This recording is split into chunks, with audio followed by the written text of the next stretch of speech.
Et pour finir, projetons-nous vers l'avenir. Quelle perspective pour demain?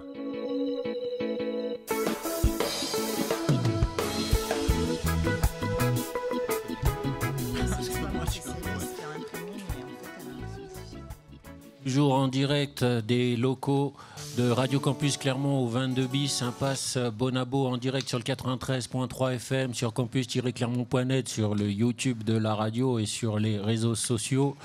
Kanaki, la lutte, prise de recul et perspectives. On est dans la troisième sous-thématique, la dernière justement, les perspectives.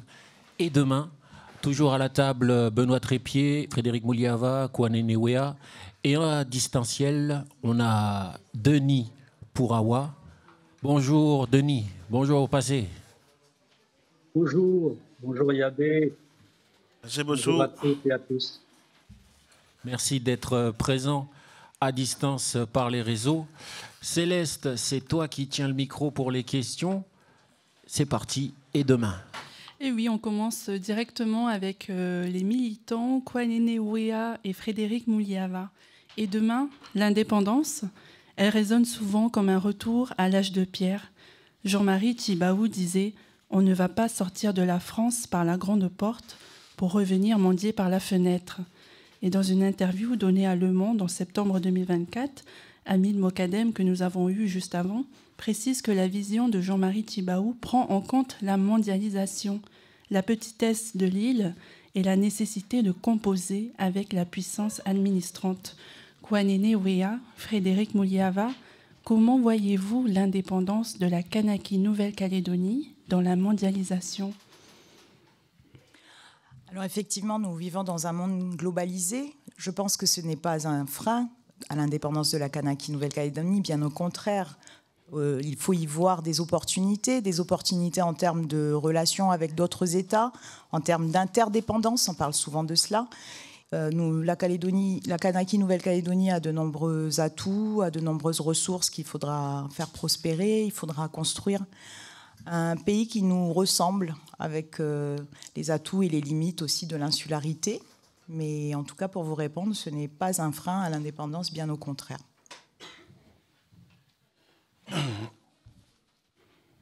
C'est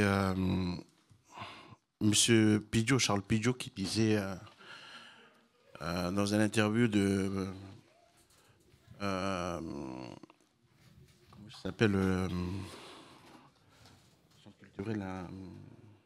journal Mouavé, de Mouavé, qui disait, se posait déjà la question sur la question de la mondialisation et la place de la Kanaki dans la mondialisation. Charles Pidgeot c'est Raphaël Pidgeot qui posait déjà la question comment les pays insulaires comme la Kanaki peuvent tirer leur épingle du jeu aujourd'hui dans ce système de mondialisation où la mondialisation est animée par l'impérialiste et provoque et façonne des sociétés pour devenir des sociétés individualistes. Des sociétés qui, parfois contraires à notre culture, à notre mode de faire société dans le Pacifique. Charles Pidgeot disait qu'il faut penser l'indépendance en tenant compte de la mondialisation. Penser pour un projet de société qui partirait de nos cultures, de nos traditions, pour réfléchir ensemble sur ce modèle de société, mais aussi un modèle économique qui répond aux besoins de nos populations, mais aussi en principe en tenant compte de nos contextes de notre pays. Parce qu'aujourd'hui, on sait très bien que le système actuel social que nous vivons actuellement, ou qui nous dirige actuellement, comme on a rappelé tout à l'heure, c'est un modèle de société qui ne prend plus en compte l'existence de notre humanité, où l'humain n'est plus au centre de la réflexion politique et sociale. Aujourd'hui, la société dans laquelle nous vivons, on pense d'abord économie, après l'humain, après. Et l'humain doit courir derrière des projets économiques et que parfois, le résultat, on retrouve des gens au bord de la route, des gens qui n'ont plus de toit pour vivre. Et ces réalités-là, on a vu aussi sur le stand de la Kanaki et tous les exposés qui ont été posés tout à l'heure sur les inégalités. Donc, penser un Kanaki aujourd'hui dans la mondialisation, c'est aussi être capable de poser un projet de société qui répond justement à nos besoins, mais qui peut peut-être aussi donner, si on réussit à le construire, ce projet de société, en partant de notre provision du Pacifique, pourrait peut-être donner aussi un rêve à d'autres sociétés aujourd'hui, comme la France. Comme je disais tout à l'heure, c'est que il y a quelques semaines, je disais à Montpellier, c'est que si la Kanaki accède à son indépendance, c'est peut-être aussi, on verra aussi la libération de la France. La France, je parle de peuple français. Donc, parce que c'est peut-être une vision qui pourra donner des perspectives d'avenir aussi. Donc aujourd'hui, on voit aussi le contexte aujourd'hui mondial.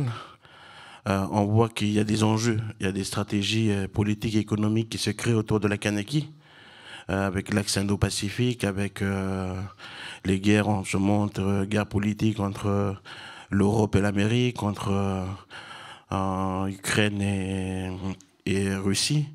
On voit aussi que le Pacifique n'est pas écarté aussi. Elle est aussi sujet de débat par rapport à des stratégies économiques et politiques.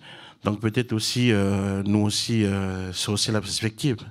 C'est que la mondialisation, oui, mais l'indépendance, on y croit parce que c'est un vieux qui disait être indépendant, c'est peut-être nous donner la possibilité de discuter les interdépendances et que chacun puisse trouver sa place dans cette évolution de notre humanité. Allez, Oleti. Merci beaucoup, Kwanene. Benoît Trépied, je ne sais pas si vous avez vu le documentaire Nation, Nation.s, sorti en 2019 de Florent Tillon et d'Hélène Magne, qui pose notamment la question suivante: la culture kanak survivra-t-elle à la mondialisation et à la destruction industrielle de son pays? Qu'en pensez-vous? Je n'ai pas vu ce film, mais je peux quand même dire quelque chose sur la phrase, heureusement. Je pense que la culture kanak, elle a fait face à d'immenses cataclysmes depuis plusieurs siècles maintenant, et qu'elle a toujours su se réinventer. Donc je suis tout à fait optimiste sur le fait qu'elle va continuer à vivre et à prospérer, tout en se transformant. Parce qu'en fait, je ne crois pas que les cultures soient figées. Les Kanaks d'aujourd'hui ressemblent autant aux Kanaks du 19e que les Français d'aujourd'hui ressemblent aux Français du 19e. C'est-à-dire qu'on a des choses en commun et des choses aussi très différentes. Évidemment, il y a des choses qui sont héritées du passé, qui spécifient un peuple. Et en même temps, ce peuple, il invente au fur et à mesure sa façon d'être. Alors évidemment, on connaît cette parole célèbre, mais il faut la redire parce que Jean-Marie Tjibaou, à bien des égards, il avait une vision sur le long terme. Il disait: notre identité, elle est devant nous. Le retour à la tradition, c'est un mythe. Aucun peuple ne l'a jamais vécu. Et à certains égards, ce qui s'est passé le 13 mai 2024, c'est aussi l'irruption de cette jeunesse kanak de la ville dans le débat. C'est aussi une façon de dire qu'on peut être kanak en ville. On peut réinventer des façons d'être kanak. Donc on a un modèle ancien, pas ancien, on a un modèle hérité du passé que après chaque individu et chaque génération retravaille. Et donc pendant longtemps, par exemple, on pouvait penser, ou si on est dans un discours figé et conservateur, on va dire: ah, mais si tu parles pas ta langue, t'es pas kanak, si tu fais pas ton chant d'idiome, t'es pas kanak, si t'habites pas la tribu, t'es pas kanak, etc. Alors qu'en réalité, il y a des façons nouvelles de se réinventer, comme kanak, comme français, comme tout en fait, en réalité. Donc moi, je suis convaincu que la culture kanak, c'est une culture en mouvement, et que vous aujourd'hui inventez et réinventez des façons d'être kanak, que les générations suivantes le feront aussi, et qu'en plus le projet de décolonisation dans une citoyenneté inclusive, etc., ça incite d'autant plus à avoir une identité kanak ouverte. Et on sait bien, par exemple, pour ceux qui connaissent la Kanaki, que le métissage, c'est pas un problème chez les Kanaks. Il n'y a pas de problème à se métisser, il n'y a pas de problème à se revendiquer de tel et tel ancêtre, il n'y a pas de problème à avoir des emprunts communs. Je crois qu'il y a suffisamment d'éléments qui font peuple au sein du monde kanak, et qu'en plus ce peuple il est suffisamment fort pour s'ouvrir aux non-kanak et pour bâtir ensemble un destin et affronter les défis du lendemain. Donc dans l'exploitation industrielle comme dans d'autres éléments, si je suis peut-être un peu naïf ou je me berce d'illusions, mais je pense pas qu'il y ait un risque essentiel, parce qu'en fait aussi la lutte sur le long terme du peuple kanak, ça a toujours été une lutte pour ne pas mourir, pour ne pas disparaître, pour ne pas être submergé par cette colonisation de peuplement, pour ne pas être nettoyé de la surface du monde. Et à bien des égards, il a tenu bon et il a réussi. Et donc je ne suis pas particulièrement alarmiste de ce point de vue-là. Merci Benoît. Question à Denis, Céleste. Oui, Denis Pourawa, dans une interview accordée à Outre-mer La Première en mars 2024, au sujet de votre recueil de poésie Ton âme, corail, vous avez déclaré que la pensée poétique du Martiniquais Édouard Glissant était en symbiose avec la pensée conceptuelle de Jean-Marie Tjibaou. Est-ce que vous pouvez nous en dire plus ? Bonjour Céleste, vous m'entendez bien ? Oui, c'est bon, passez. Bonjour, merci à tous, merci pour l'invitation à ce moment de meeting. Donc, avant de commencer, si vous permettez, je souhaiterais saluer Madame Frédérique Mouliava, qui est présente avec vous, et également l'élu LFI, et tous les intervenants. Voilà, merci. Concernant la question posée par Céleste, en effet, dans cette interview sur mon dernier recueil de poésie, Ton âme corail, j'ai fait allusion à Jean-Marie Tjibaou et Édouard Glissant. Certes, à l'endroit où je fais cette allusion, personne jusqu'à l'heure actuelle n'a formulé, en tout cas exprimé, cette trajectoire qui pourrait être présente, en tout cas dans la pensée du poète Édouard Glissant, qui pourrait également être la même exprimée par Jean-Marie Tjibaou. D'une certaine manière, ce que je veux dire, c'est dans la pensée du poète Édouard Glissant de la poétique de la relation. Ce qu'il faut comprendre pour le poète Édouard Glissant, c'est le tournant de sa réflexion, en particulier dans son 3e volume, une poétique de la relation. Alors, pourquoi j'ai fait ce lien? C'est que il m'a semblé que la pensée du poète Édouard Glissant, dans son processus, qui cherche à tisser des liens entre différentes identités complexes, dans la poétique de la relation, le poète Édouard Glissant nous transmet ce qu'il entend par une œuvre entière, c'est-à-dire qui s'accorde et qui, en évoluant, devient déterminante dans son ensemble. Et c'est ce qui détermine la mutation des humanités. C'est ce qu'il appelle les cultures ataviques, les cultures composites, ce qui est de l'identité racine et de l'identité rhizome. Alors, c'est cette pensée du poète martiniquais, hein, et je salue ici nos frères et sœurs des Caraïbes, la Martinique, la Guadeloupe, force à eux, et nous sommes ensemble. Et donc, je pensais que la pensée d'Édouard Glissant rejoignez en totalité la pensée de Jean-Marie Tjibaou.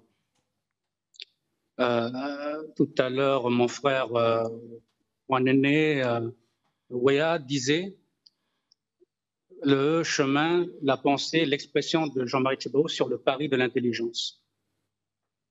Ce qui a été totalement raté depuis ces 30 dernières années par nos responsables politiques, en particulier ceux qui étaient en responsabilité durant ces années. Alors Jean-Marie Tjibaou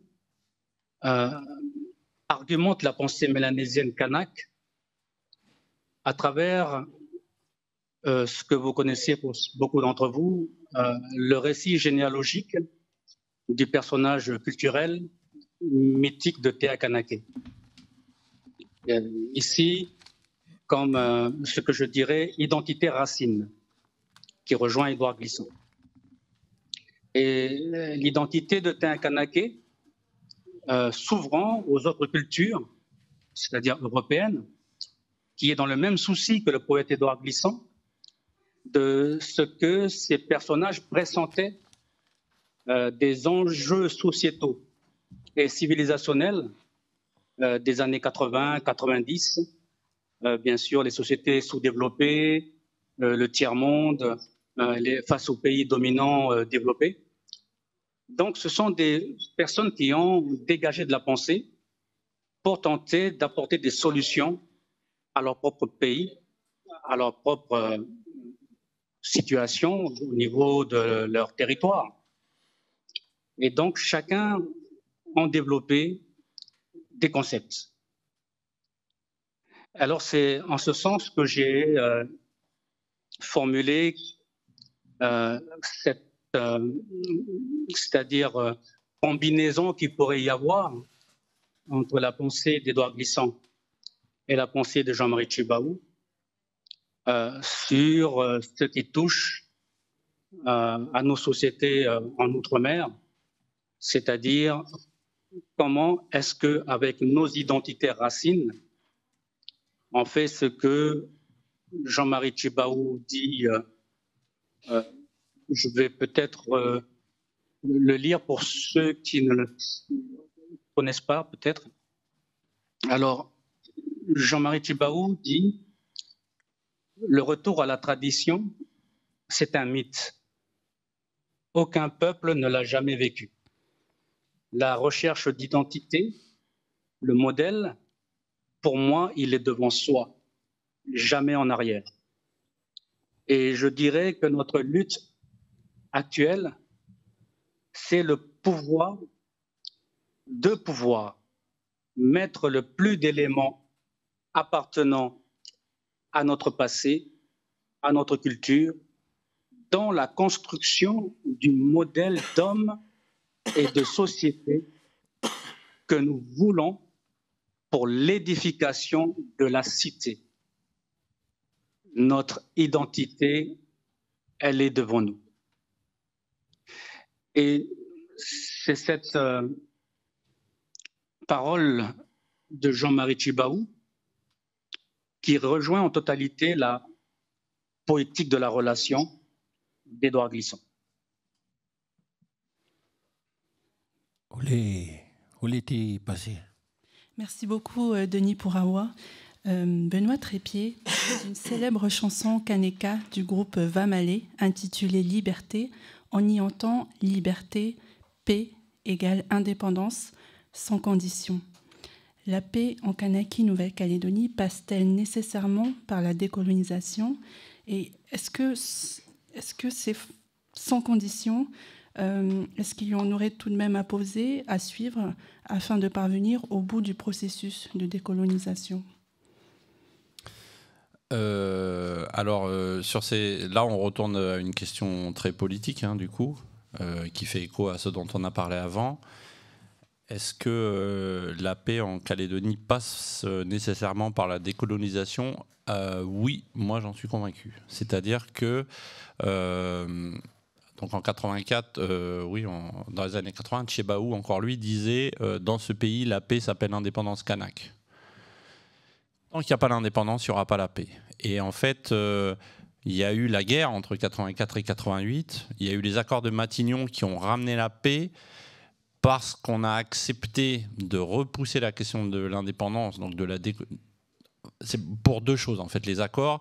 D'une part, on a repoussé la question de l'indépendance et d'autre part, on a commencé à dissocier la décolonisation de l'indépendance. Donc il y a deux mouvements. Il y a à la fois le report de la question en tant que telle de l'indépendance et d'autre part, l'idée de dire on n'est pas obligé d'attendre l'indépendance pour que la décolonisation commence. Et donc le processus des accords de Matignon puis de Nouméa, c'est un processus de décolonisation progressive. Pour que l'indépendance ne soit pas le début de la décolonisation, mais à certains égards qu'elle soit le point d'arrivée et pas le point de départ. C'est un peu ça l'inversion qui fait que le modèle de décolonisation en Kanak et Nouvelle-Calédonie est unique. Mais ça ne porte que si, à la fin, on aboutit vraiment à une décolonisation. En 88, on a dit, bon, pour le moment, on repousse la question à dans 10 ans. Puis en 98, on a dit, on repousse à dans 20 ans. Et le pari des non-indépendantistes, et à certains égards, peut-être de l'État, ou en tout cas le pari qu'a fait Emmanuel Macron, Sébastien Lecornu et Darmanin au début des années 2020, c'est de dire, bon, grâce à ce temps passé, les Kanaks sont passés à autre chose. Voilà, il y a des nouvelles générations, des gens bossent, il y a du boulot, il y a des formes entre guillemets chez certains d'embourgeoisement. Voilà, bon, ils sont passés à autre chose. On est dans le développement du pays, on n'est plus dans l'indépendance. Et qu'est-ce qu'a dit le 13 mai 2024 à certains égards, ce qui a pété à la figure de tout le monde, c'est que même les nouvelles générations ont toujours ce cri de Kanaki, de l'indépendance, de la décolonisation chevillé au corps. C'est un peu ce que disait Hamid tout à l'heure. Quel que soit le niveau d'éducation, de culture politique, militant, pas militant, jeune, vieux, etc. Enfin, pas jeune, vieux, mais je veux dire, quel que soit le niveau de classe sociale, cette aspiration à la décolonisation, elle est toujours aussi vivace. Et comme l'a dit Frédéric tout à l'heure, elle se transmet de génération en génération. Et on a bien vu qu'au bout des accords, finalement, ça a explosé de nouveau si cette satisfaction n'était pas entendue. Si cette revendication n'était pas satisfaite, pardon. Et donc, je n'ai aucun doute que si, de nouveau, on repart comme en 40 pour un nouvel accord hypothétique, repoussant ad vitam aeternam la décolonisation, ça va répéter et répéter et répéter encore. Ça, j'en suis convaincu.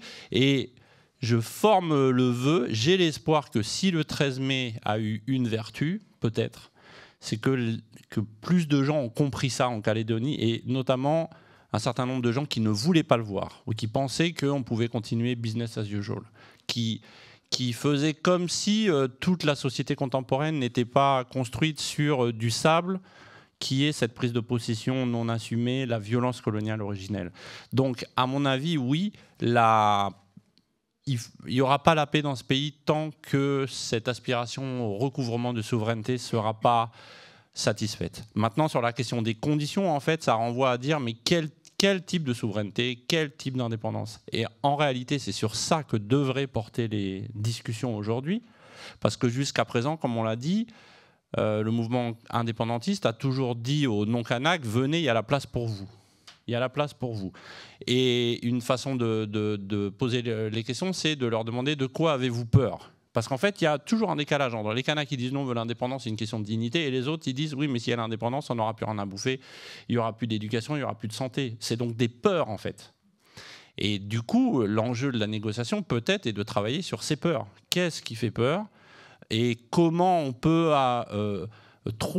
inventer des nouvelles formes, un nouveau contrat politique qui rassure les gens, en réalité. Et c'était un peu ça, le pari des accords. Je pense que c'est quelque chose qui est en voie de gagner, notamment dans les jeunes générations, et il faut continuer. Voilà. Mais tant que cette aspiration-là ne sera pas entendue, la Calédonie, voilà, c'est un peu à prendre ou à laisser d'une certaine façon aujourd'hui, peut-être plus que jamais. Et ça s'adresse aux non-Kanaks. C'est soit ils comprennent et ils embarquent avec les Kanaks et ils disent bon, bah, ok, on fait l'indépendance, mais comment on fait pour ceci, cela, et on discute. Soit ils ne le font pas. Et à ce moment-là, ils se tournent vers Paris, ils disent ramener encore plus de gendarmes, encore plus de justice répressive, etc. Mais ça, c'est un leurre. Et à la fin, dans ces situations-là, on sait comment ça finit. C'est-à-dire le modèle de l'Algérie française, on sait que ça ne mène à rien, en fait. Donc, voilà, il y avait encore dernier mot de Jean-Marie Tjibaou, il disait « Les gens qui vivent à côté de nous, il n'y a que deux solutions. C'est soit ils nous soutiennent, soit ils nous nient. Il n'y a pas d'entre-deux. C'est soit ils comprennent le sens de leur présence dans ce pays qui se décolonise, et du coup ils embarquent avec les Kanaks, et les Kanaks, jusqu'à présent, ils ont toujours dit « venez ». Mais s'ils ne le font pas, ça veut dire qu'ils sont dans une position de négation, en fait. Et donc, ça rebrûlera si c'est le chemin qui est choisi. Merci pour cet éclairage, Benoît. Question pour les militants.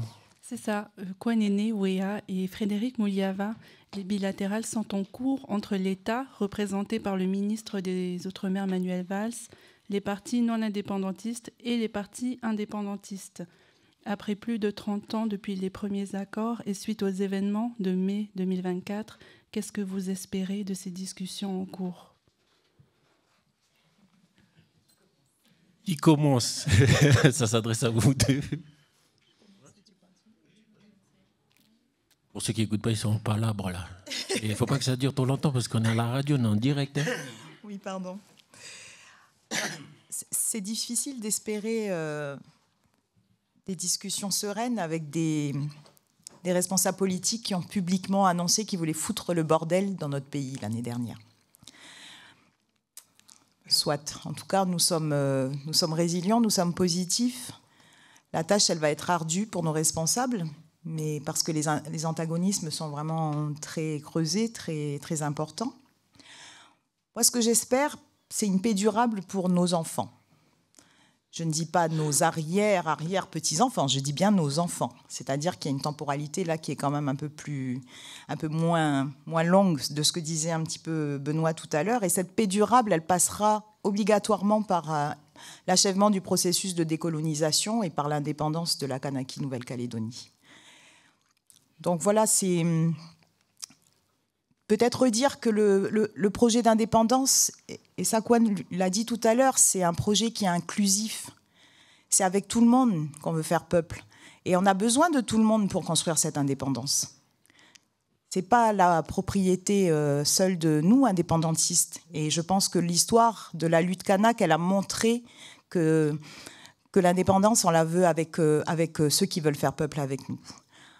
Donc aujourd'hui, je suis confiante sur le mandat qui a été confié à nos responsables qui siègent au sein de ces discussions avec l'État et qui vont porter notre voix et qui vont porter notre accord de Kanaki. Pour ma part, moi, ce que j'espère dans les discussions, c'est que l'État change de posture. Parce que, pour rappeler, comme elle a été rappelé tout à l'heure, les accords de Nouméa, l'État s'engage en tant que garant de l'accord. Et sa présence dans les discussions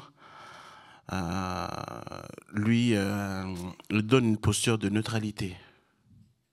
On a vu depuis le 3e référendum, même avant, que l'État a choisi d'être partisane avec les loyalistes, les non-indépendantistes au pays. Et jusqu'à aujourd'hui, malgré ce qui s'est passé le 13 mai, malgré ce qui a été échangé et dit, l'État continue à garder son posture de politique, de vouloir garder la Kanaki dans la France. On a vu dans les 2 derniers voyages de Valls, à chaque fois qu'il part en Kanaki, prononce un discours autre, et quand il arrive ici, il continue à avoir un 2e discours sur la Kanaki.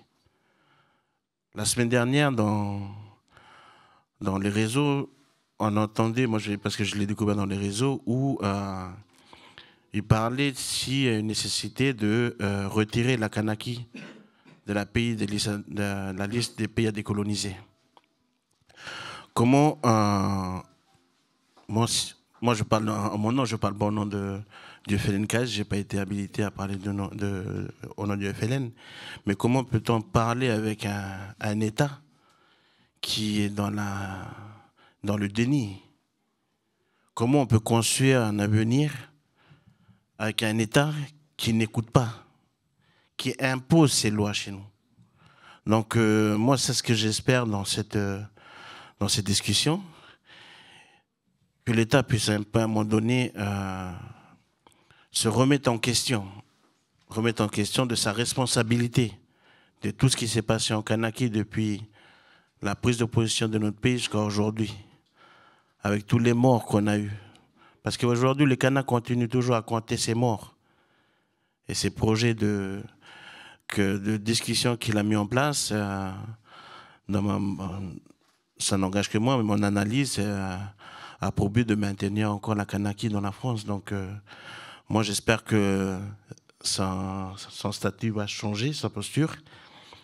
Et après, voilà, comme avec Frédéric, moi, j'ai confiance aussi à l'équipe qui est en ce moment en train de discuter. Je suis confiant aussi par rapport à la nouvelle organisation du FLN par rapport aux discussions. Donc, on verra la semaine prochaine pour avoir les retours des discussions. Allez, Oletti. Merci beaucoup, Benoît Trépied. Dans la conclusion de votre dernier livre, Décoloniser la Kanaki, Nouvelle-Calédonie, vous portez un regard critique à la fois sur l'État, sur les non-indépendantistes et sur les indépendantistes, surtout au regard de leurs responsabilités. Quelles préconisations vous leur feriez à l'heure où ils doivent trouver un accord ? Alors, je ne fais pas de préconisation aux différents acteurs en vue d'un accord. Je suis bien mal... je suis assez mal placé. Dans mon livre, je fais surtout le bilan de... Comment dire ? Je reviens surtout essentiellement sur les causes du 13 mai 2024 et moins sur leurs conséquences et moins sur ce qui se passe après, c'est-à-dire aujourd'hui et demain. Donc... les préconisations que je leur ferai, c'est de trouver un accord. De trouver un accord qui amène à la décolonisation complète de la Calédonie. Quoi, comment, ça je ne sais pas du tout. Je pense quand même qu'ils marchent tous sur des œufs, j'ai le sentiment.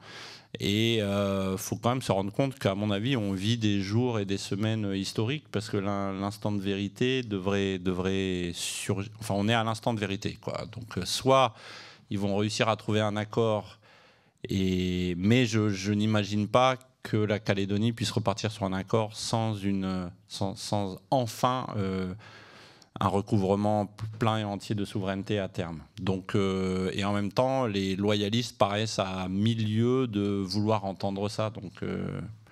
Donc ça me paraît assez périlleux, disons. Quand c'est périlleux, comme l'a dit Jean-Marie, c'est les artistes qui doivent montrer la voie. Question pour Denis, pour Awa. Oui, Denis pour Awa. Terre de parole, terre de partage. C'est le slogan du gouvernement calédonien. Et pourtant, on peut avoir le sentiment qu'on n'arrive pas à se parler, que l'on fait face à des dialogues de sourds entre les camps qui s'opposent.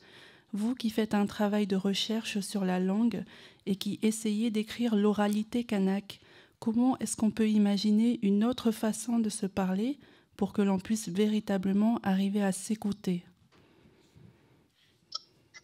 Alors, concernant la langue, vous savez tous que la langue, avec elle, donc, des idées, des mémoires et des imaginaires, et bien évidemment des concepts.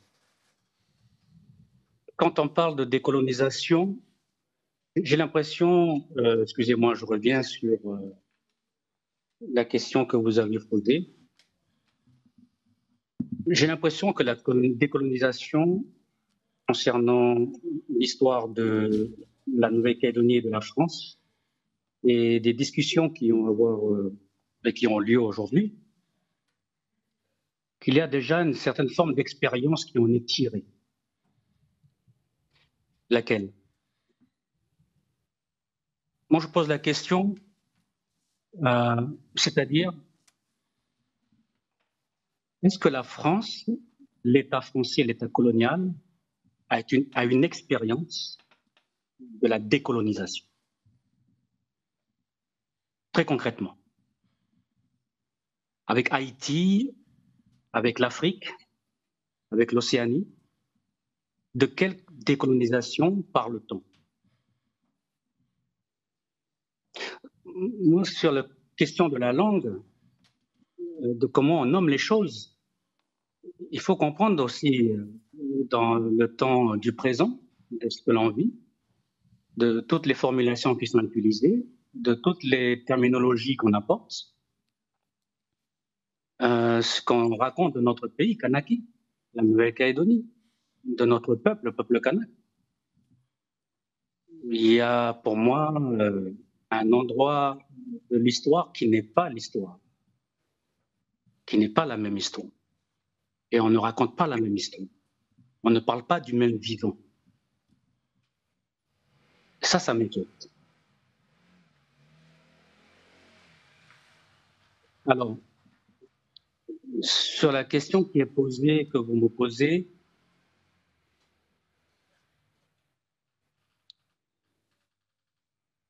terre de parole et terre de partage,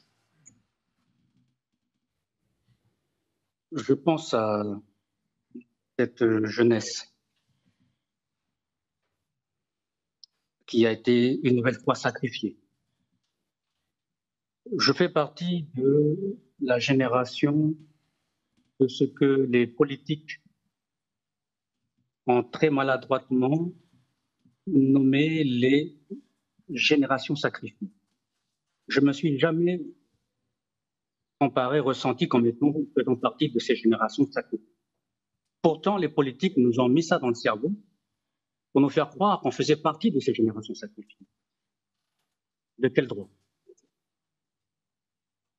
Je suis poète, je suis écrivain, j'écris de la poésie, et pour autant, je n'ai pas, pour l'instant, à l'heure actuelle, encore écrit quoi que ce soit qui irait à l'encontre de tout ce que nous avons fait comme cheminement, parce que, puisque le cheminement kanak, du peuple kanak pour sa liberté, personne d'autre ne peut en parler mieux que nous-mêmes.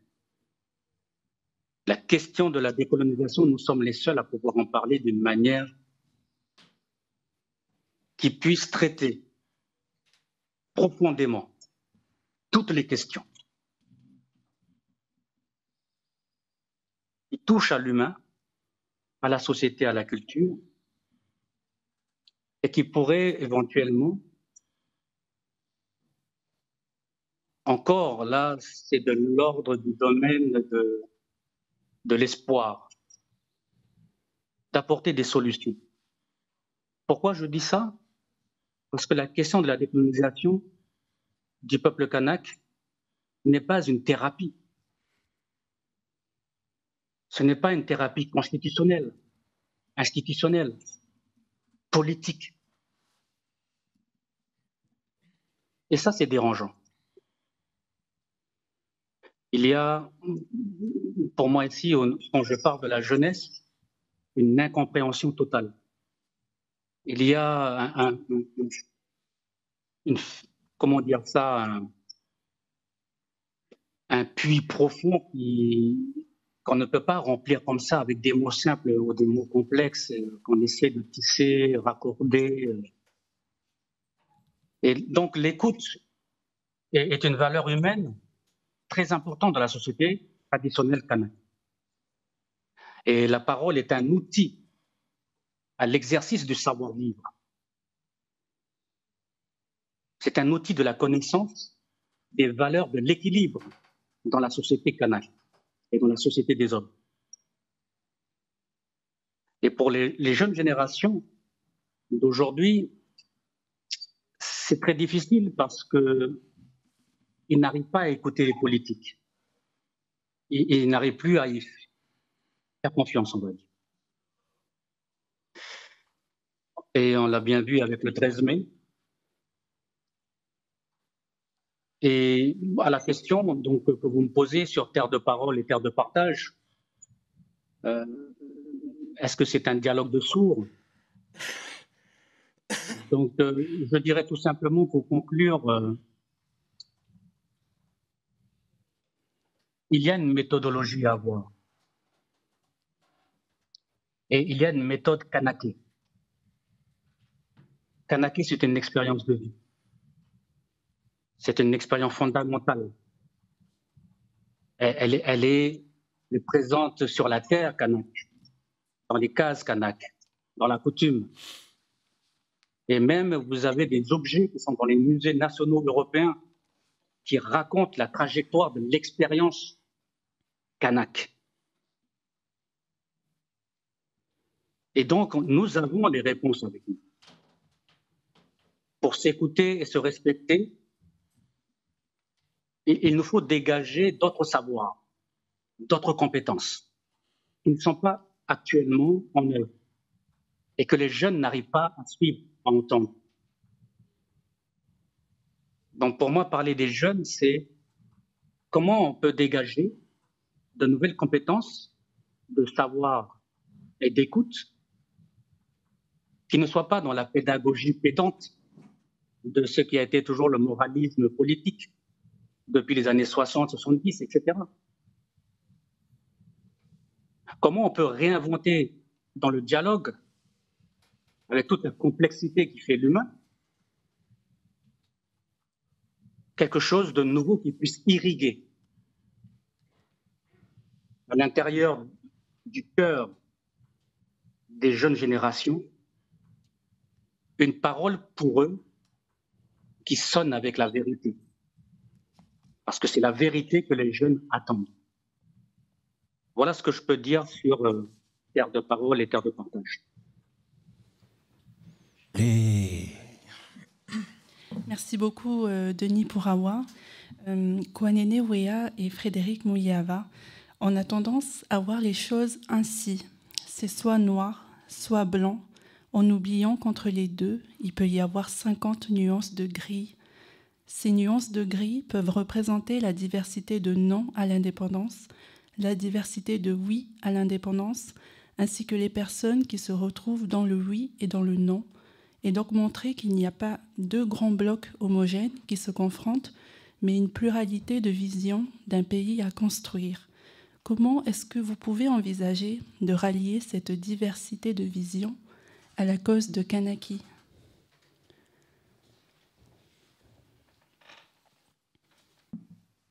Dans la partie historique tout à l'heure, on a montré que la revendication politique d'indépendance du peuple kanak est une revendication inclusive. Le Kanak a toujours tendu la main, donné sa parole, comme disait Passé Denis, pouvoir conscience en l'avenir. Mais la trajectoire de notre histoire politique a montré qu'il y a toujours des blocs, il y a des fossés entre les groupes politiques, la société, les communautés. Et pourtant, nous avons toujours tendu la main pour pouvoir construire ensemble la Kanaki de demain. Le témoignage de cette semaine tendue, c'est toutes les actions qui ont été menées hier par la CCAT. On a vu l'évolution des manifestations pacifiques qui a été faite, où des communautés se sont levées pour marcher avec le peuple kanak. Parce que nous avons montré un discours inclusif. On a expliqué le sens. C'est vrai qu'aujourd'hui, le 13 mai a encore une nouvelle fois creusé le fossé.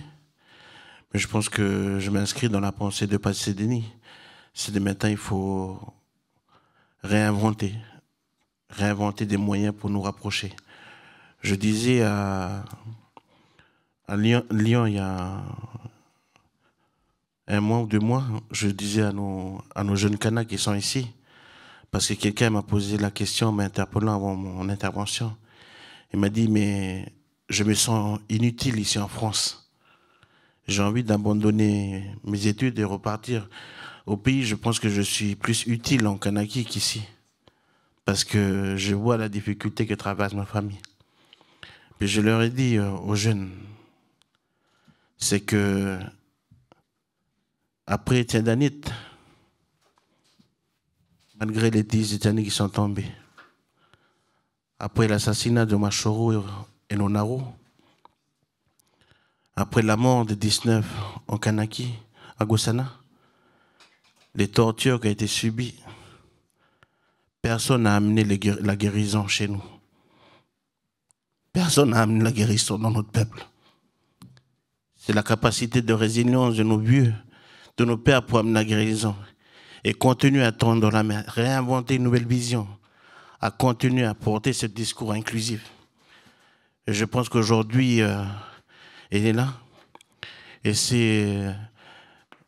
Yabé tout à l'heure rappelé la parole de Tchibaou, mais je vais rappeler aussi la parole du grand chef Nidoge Nesline.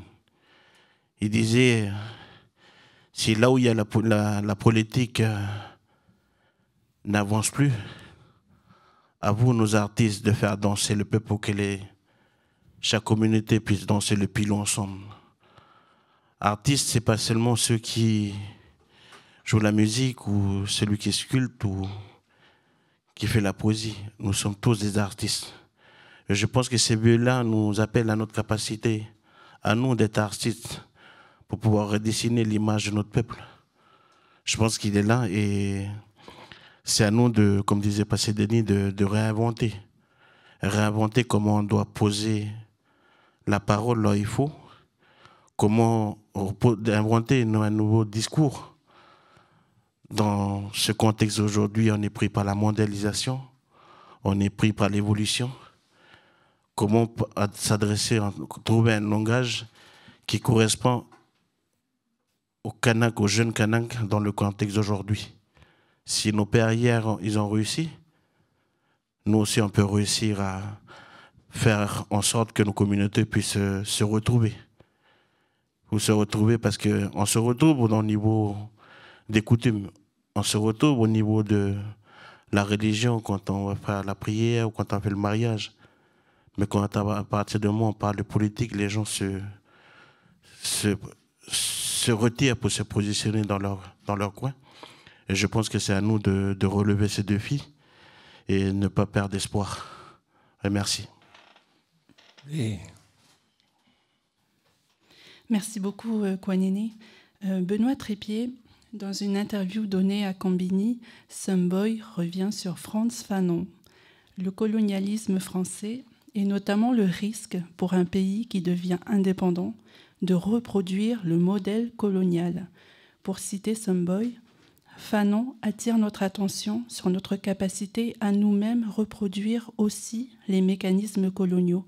En fait, il nous apprend que le colonisé ne doit plus vouloir la place du colon. C'est vraiment déconstruire tout ce qu'on appelle la colonialité, c'est-à-dire une manière de penser le monde qui est construite par la colonisation. Qu'en pensez-vous ? Je ne sais pas vraiment ce que j'en pense là. Ce que je peux dire, c'est que c'est un peu ce dont on parle depuis tout à l'heure, c'est-à-dire que le modèle de la décolonisation qu'a suivi la Kanaki Nouvelle-Calédonie jusqu'à présent est un modèle assez unique et que l'enjeu c'est de poursuivre cette dynamique jusqu'à la fin et au-delà. Tchibaou disait aussi le jour le plus important c'est pas celui du référendum, c'est le lendemain. Donc il y a aussi cet aspect, c'est-à-dire tant que l'aspiration de souveraineté est pas satisfaite, ça fonctionne comme un objectif à atteindre, mobilisateur, mais en réalité c'est pas une fin en soi non plus, c'est-à-dire que le lendemain de l'indépendance, le jour se lève, il faut manger, il faut faire plein de choses, donc il y a plein d'autres défis qui se jouent à ce moment-là. La question de la... Alors c'est peut-être pas tout à fait répondre sur la colonialité, mais il faut pas oublier l'articulation de la lutte pour la décolonisation avec d'autres types de luttes en fait. Parce que si on est focalisé sur ça, il y a toutes les chances effectivement qu'au lendemain de l'indépendance, on continue à produire des logiques néocoloniales, etc. Et on sait historiquement qu'il y a plusieurs types de luttes qui sont en jeu. Il y a des luttes sociales, on en a parlé à un moment donné. mais il y a des luttes sociales et il y a des enjeux à lutter contre les formes du capitalisme colonial qui se perpétuent en Calédonie. Et donc c'est d'ailleurs pour ça que depuis toujours, hein, dans le FLNKS, il y a un S qui veut dire socialiste, Front de Libération Nationale Kanak et socialiste, c'est-à-dire une remise en cause aussi des rapports de domination économique, des rapports de production de cette économie de comptoir. Et à contrario, il y a des pays indépendants où finalement la situation n'a pas vraiment changé parce que les structures sociales et économiques n'ont pas changé. Et puis il y a un autre aspect également des luttes qui est vraiment hyper important aujourd'hui en Kanaki, comme ici, comme ailleurs dans le monde, c'est la lutte féministe, par exemple. Et il y a beaucoup de boulot à faire de ce point de vue-là en France et en Kanaki. Il y a eu une pensée de la décolonisation de la Kanaki articulée aux luttes féministes, à la montée de l'idée d'égalité, à la remise en cause des normes de genre et d'âge dominant. Ça a été beaucoup incarné dans les écrits politiques et poétiques, puisqu'on parlait de poésie de Dewe Gorodé. Et encore aujourd'hui, je pense qu'il y a une place essentielle que jouent les femmes kanak et les femmes calédoniennes en général dans cette lutte-là.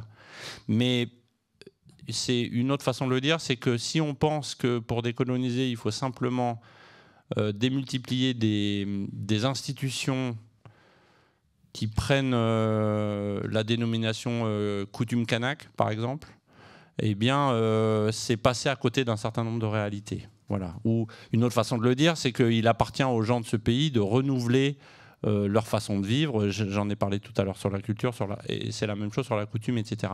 Et en réalité, le tissu social de Calédonie, il est fait de beaucoup d'hybridité, beaucoup de rencontres, beaucoup de métissage, et le peuple kanak se réinvente là-dedans et continue à se réinventer là-dedans. Et donc il faudrait, je pense que pour une décolonisation aboutie, il faut continuer d'articuler les luttes, il faut continuer de faire converger les luttes et de travailler dans une dynamique d'émancipation tous azimuts en réalité. Voilà. Réponse de Sioux. Merci Benoît. Pour continuer, puisque nous sommes justement dans la sous-thématique « Et demain l'interrogation ». Passé, Denis, tu l'as dit hein, dans tes précédentes interventions durant le début de cette sous-thématique. Tu as été un de ces jeunes sur les barrages à l'époque, dans les années 80. Tu as édité aussi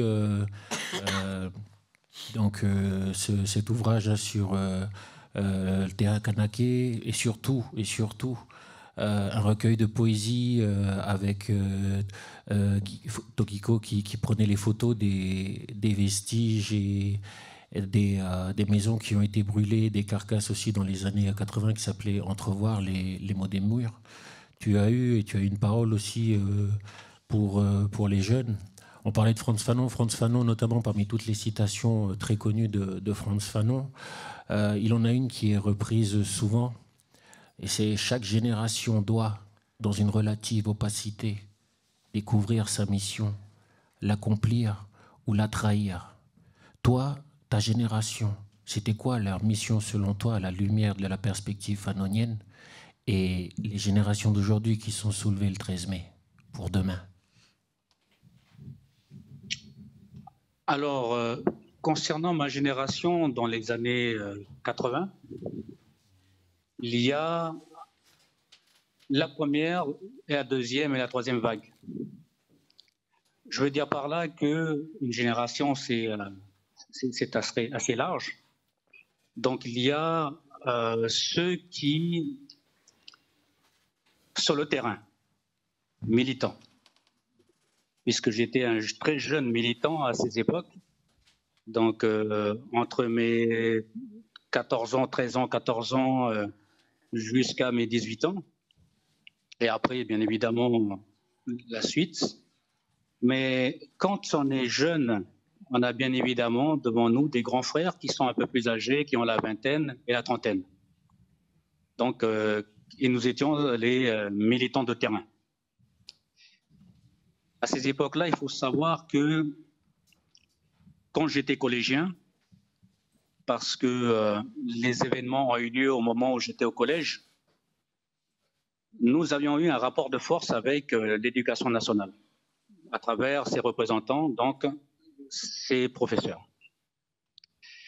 Le clash, pour moi, est survenu à ce moment donné-là, où les professeurs que j'avais eus nous avaient dit très clairement, vous, les petits canaques, là, vous n'auriez jamais rien avec nous. Donc, quand on est des jeunes canaques qui sommes au collège, dans un pays en feu et en guerre civile, vous n'avez pas d'autre choix. C'est d'aller sur le terrain. C'est ce qui s'est passé avec bon nombre de jeunes de ma génération qui étaient en collège. Et bien évidemment, ceux qui étaient au lycée, bien évidemment, on se retrouvait tous sur les barricades, les barrages, les appels et les mots d'ordre lancés par le FLNKS. Donc, on n'était pas sur les bancs de l'école. On était comme les lycéens collégiens de Soweto en Afrique du Sud, à l'époque de Nelson Mandela. Donc, on était dans ces mêmes soif de liberté. Et donc, on n'a pas le temps de réfléchir et de penser. Pas le temps. Ce que je veux dire, c'est que la suite, on a dû être nos propres psychanalystes et psychologues, puisque ça n'existe pas dans la société kanak, ni océanienne. Donc, on a dû se prendre en charge nous-mêmes. Le FLNKS ne pouvait pas, à cette époque, donc financièrement, tout simplement nous encadrer avec des psys. Bien évidemment, vous connaissez qu'il y a des mamans endeuillées. Le combat, c'est des sacrifices. Et donc, il y a, comme le disait mon frère tout à l'heure, Daniel Wea, il y a des combattants qui sont morts sur le terrain du combat. Et donc, ça a créé des veuves avec leurs enfants. Mais à aucun moment, on a eu, ces veuves-là ont été accompagnées par des psychanalystes, des psychologues, aucun cadre. Donc, imaginez un peuple complètement laissé à l'abandon, en tout cas des familles laissées à l'abandon de cette sorte, et encore plus des jeunes générations qui étaient sur le combat, qui avaient entre 12 ans et 17 ans sur les barrages. Et quand les accords de paix ont été signés en 1988, eh ben, imaginez ces générations complètement perdues, ne sachant plus quoi faire parce que eux, ils s'étaient déterminés à rester sur les barrages jusqu'à l'indépendance de leur peuple. Donc c'est ça l'histoire de ma génération qui avons voilà, ce désir de soutenir nos grands frères, nos grandes sœurs pour le combat que notre peuple devait mener.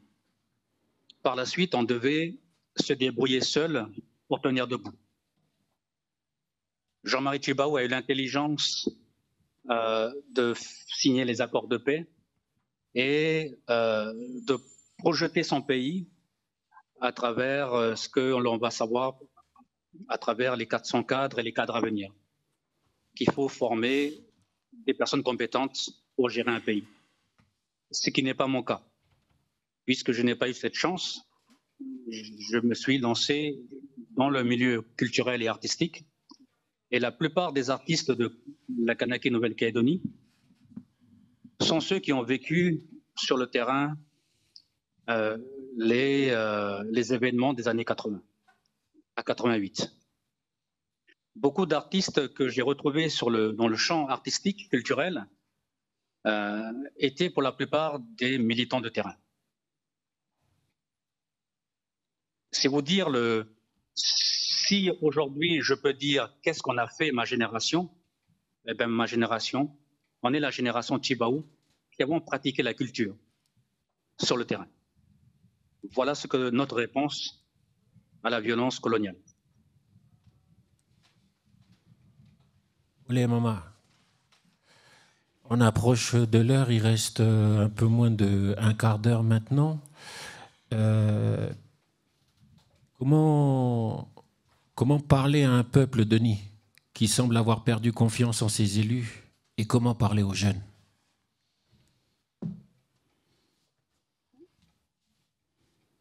Alors je vais vous lire un poème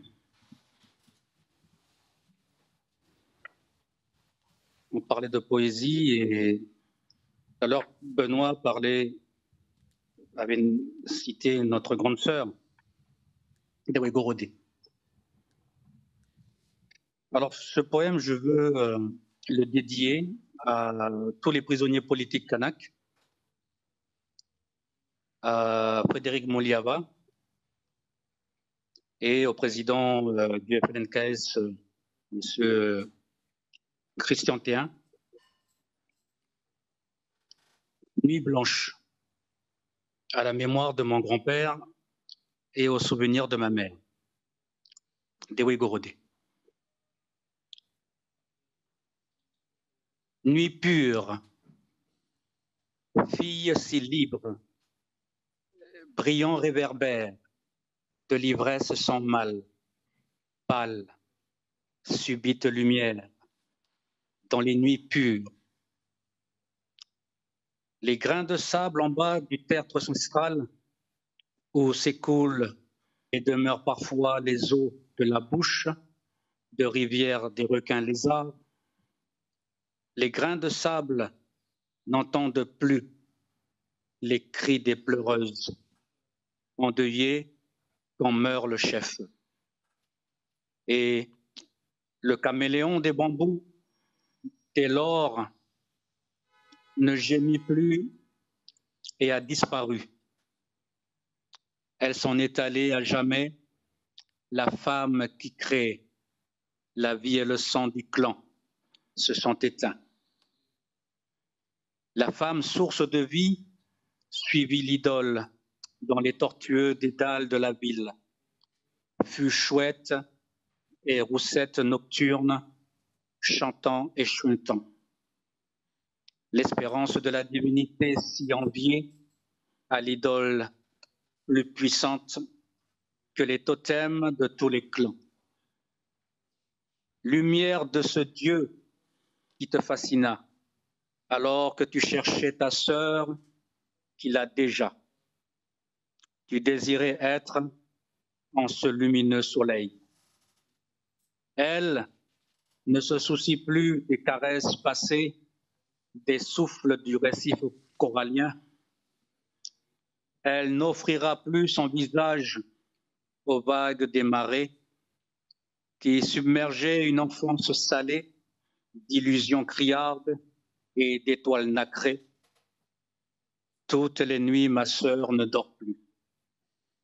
Il est mort le temps du feu dans la case, du profond sommeil qui nous unit au totem. Et depuis, ma sœur ne reconnaît que des nuits blanches. Yeux clos, larmes de joie, à l'aube la rosée, jaillit de tes seins, source, eau qui divague dans tes yeux clos. Montpellier, 14 janvier 1972. Olé, olé, maman. La dernière voilà, question. pour répondre à ta question, Gabé, comment il faut parler à la jeunesse? Le pays a toutes les paroles et elles sont poétiques. Dewe Gorodé nous l'a transmis à travers son écriture et c'est la poésie qui peut parler à la jeunesse. Il faut leur parler avec reconnaissance, avec humilité, avec respect. Toujours. Voilà. Oleti, maman.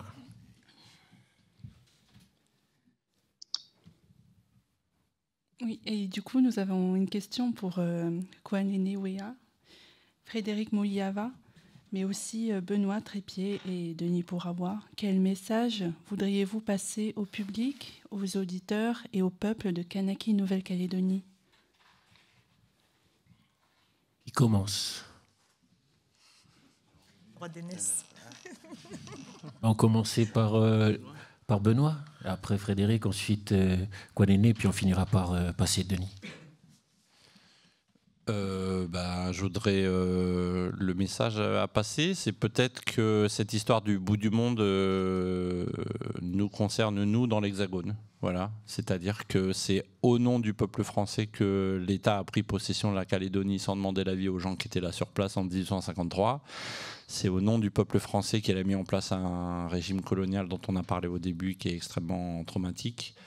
Et c'est au nom du peuple français qui continue d'agir là-bas en ce sens.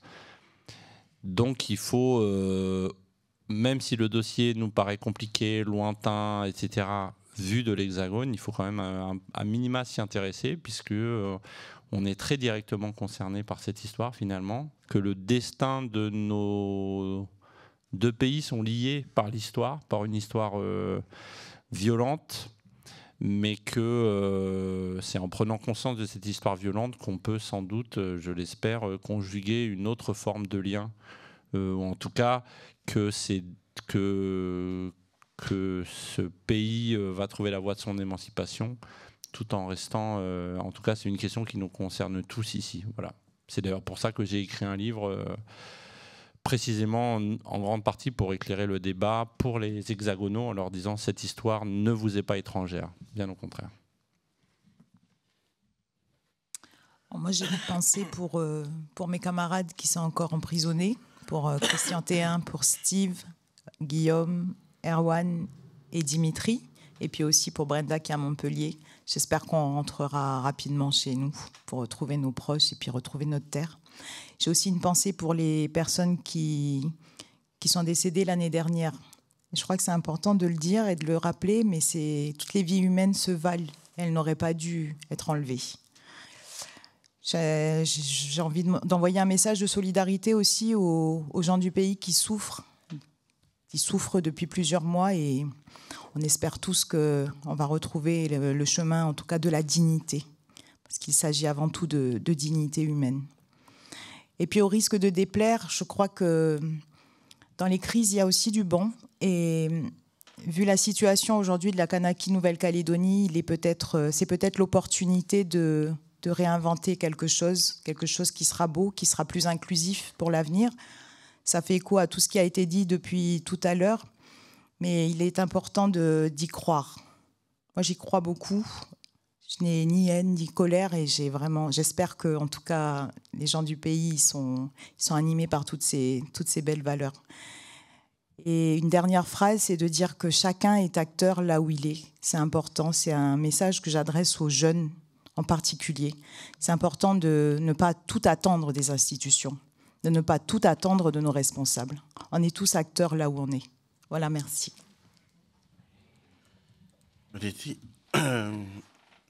Déjà, merci au collectif qui a solidarité du côté de Clermont. Merci au peuple français et ici à Clermont de votre soutien. Et comme disait tout à l'heure Benoît, l'histoire de la Kanaki, c'est notre histoire à nous. On a une histoire commune, et merci parce que votre présence parmi nous nous donne aussi du courage, la force pour avancer, pour dire que c'est pas le peuple français que